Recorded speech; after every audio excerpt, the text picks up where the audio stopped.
Quitting running. This is a comment I get all of the time in real life and on this YouTube channel over the last 9 years. It is something that I hate to see, but I completely understand it because those of us who are runners get it. We've been there. We've seen the adversity. We've seen the things that it takes to overcome, to maintain our love for running. So many people take up running for various reasons, mostly to get in shape, for the mental and physical benefits you get from it, namely losing weight. They want to get thinner, want to get in shape, and want to maintain a healthy lifestyle. But let me know if this sounds like you or someone you know. You start running, super motivated, possibly using YouTube for motivation. You're looking at all these running YouTubers that Here I come. motivate you, the pros, everyone's out there, and you're like, you know what, I want to do that. You get in there, you start running several times a week, maybe taking on more than you can chew, running too hard, then you lose motivation, you get injured, and then you're out of it. You got a really good excuse to no longer run. Well, my knees, my back, whatever it is. Some will start participating in races and really do well, and then all of a sudden they come up on a little bit of adversity, and then they lean on that. They use that as a crutch as to why they don't run anymore. It is just the fact of life when it comes to physical fitness. Running is hard. It is hard on your body sometimes, and especially when you start off. I mean, running is going to make you sore. It's going to make you uncomfortable. It's going to make you not want to do it. We've all been there, myself included. Those excuses, those reasons, those adversities become the crutch you use to justify no longer running. So let's take a couple minutes to go over my top 3 or 4 things that I think are the reasons why people quit running and some things you can do to kind of mitigate that. First and foremost, I know this is a huge one. I hear this across fitness, walking, running, everything. It is not losing weight, not seeing any results. It's kind of crazy because people will say, you know, I tried running or I tried working out, I tried doing this and I just didn't lose any weight. This doesn't work for me. And to speak bluntly and simply about this, and I know there's special cases because of medical reasons, but losing weight is a math problem. And this is something I've struggled with. And there's really, really a lot of reasons for that, but it really is a math problem. When people get into fitness or running or working out, you're expending more energy. You need more fuel. Your brain's telling you you're hungry, eat more. The problem is most of us, and myself included, I've been going through this for the last 4 years, just not really being able to kind of to tip the scale in the weight department to the side I'm trying to go, which is lower.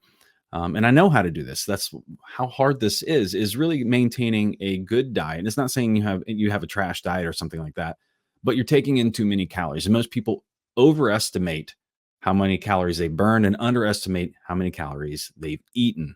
Again, myself included. What will happen is you go out and you have a great run and you burn, 800 or 1,000 calories because you're out there running for an hour and a half. You feel great. You're going to reward yourself, right? And then you come back and you eat a 2,000 calorie meal, or you eat 3 or 4,000 calories over the course of the day because you're starving. Your body's telling you eat, eat, eat. And this happens to me. I just get really, really hungry as my miles go up. And the decision to make there is to find proper food, high protein and things like that to fuel yourself so that you satiate yourself. So you're not just eating a bunch of junk and empty calories that aren't going to do you any good. And sometimes that takes a long time. Recently, my wife, starting in May, she started, power hiking and jogging through the summer until now, and she's lost like 30 pounds. But for like a good month, there was almost no movement. And it was very disheartening. I just kept telling her, stick with it because you will see the results. If you do the right things, you eat properly, and you continue to exercise, you will see results. It's a math problem. But there are other things that could be going on, especially if you've been running for a long time and maybe you've seen this, and this is what I see. My body's just become very efficient at running, in zone 2 and things like that. And I'm not burning as many calories. And then I'm probably eating too much. So I'm not really losing a lot. I'll lose 3 or 4 pounds and stay there for a while, or do a race and I'll lose that from the amount of calories I burn in an ultra. And then I'll kind of balance back out because I'm just not paying attention to how many calories I'm taking in. So tracking your calories will definitely help move the needle down for you as you move forward. The other thing is really intensity. So intensity when you're running is maybe 3 or 4 times a week, having a little higher intensity workout, not just running, just in fitness in general, to burn those calories. Those workouts will help you burn more calories and kind of amp up that kind of calorie burning oven you got there and allow you to have that afterburn after workouts that is so important when you're trying to lose weight. Second reason I hear or excuse that I hear that people stop, and this is a very real one, injury. Injury is something that takes most people out of everything. It is just there's so many reasons, and this is such a nuanced topic about why people stop running. First and foremost, shoes. Shoes can be a huge issue for people. It was for me when I first started running. It took me a while to figure out why I was having hip and knee issues. I just had old crushed out shoes and wasn't really paying attention to the miles. You grab out that, you drag out the old pair of running shoes you had from 10 years ago or 13 years ago, and you start running in them, and it's fine at first, but then all of a sudden you just don't realize why your knees are killing you, your hips are killing you. And I quickly figured out that changing to proper running shoes, getting fitted for the proper shoes for me really did help.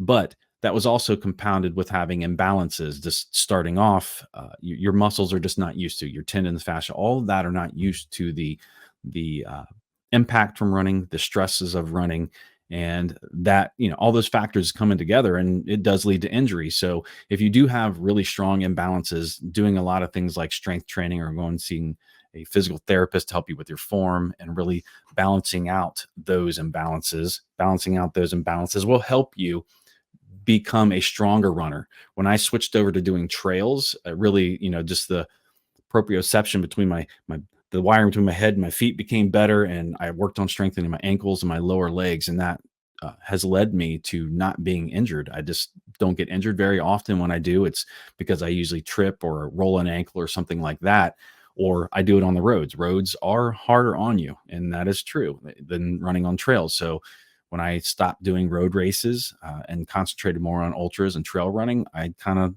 left all those nagging injuries from the road behind. And being overzealous when you first start off, because you're like, if something's good, a whole lot of it's even better. And overtraining is another thing that happens. So, take it easy when you're first starting off. We're trying to crawl, walk, run here. We're not trying to just run ourselves into the ground, into injury. I know everyone gets overzealous.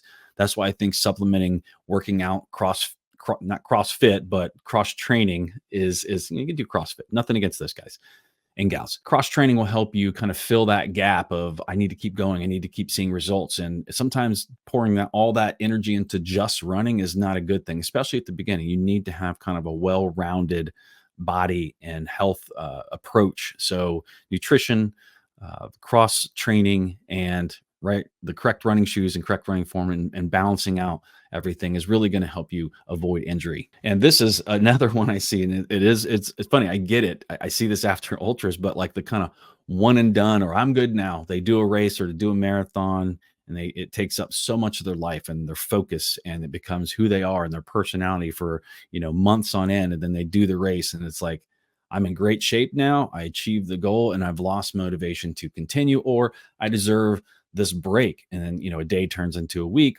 turns into a month turns into 6 months, and then you look back into a year, and now you've lost most of your fitness, if not all of it. And the stress and the work that it took to get to where you want to go, and you don't want to do it, and you just decide, well, I don't want to run anymore. And that's terrible. And I've been there myself, because you pour so much into these races, you pour so much into this fitness journey, and once you reach there, staying motivated to keep that up, like, you've gotten there, you reach the top of the mountain. That it doesn't end there with fitness. It doesn't end there with health. Like, you have to maintain that healthy lifestyle, healthy eating, and working out, or you will lose it. So you really need to find a way to commit to a lifelong health and fitness journey, and not just kind of these one and dones, just, losing motivation, because it's not about motivation. Motivation helps you get out the door, but discipline is what helps you get out the door every single day, even when you don't want to, even when it's raining, even when it's cold, or getting on the treadmill, putting in that work. You have to have that discipline and the commitment to your why, about why you're wanting to be healthy, why you want to be in shape. Those are the things that help you maintain that discipline and motivation over a long amount of time.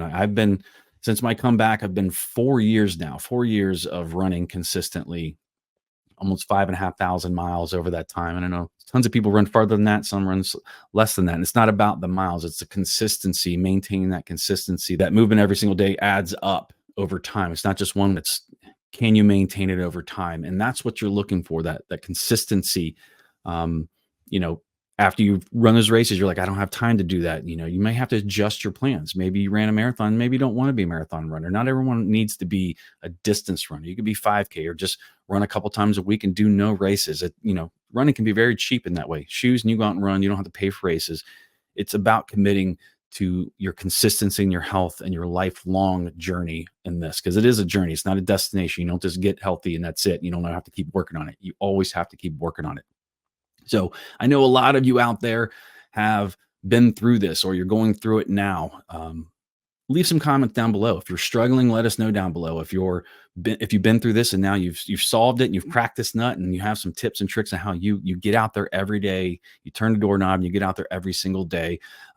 You can join this channel. If you're not subscribed, please subscribe. I make videos about this type of topic all of the time. And if you're on Strava, it's you can upload your runs there and join the free Motivation Theory Run Club out there. You can join there, and you get support, and accountability is so important. So don't give up. Don't quit running. Just change your goals. Keep at it. If you have any questions or concerns, please contact me down there in the comments, and we can get you rolling again. Let's go. Stay at it. Take care.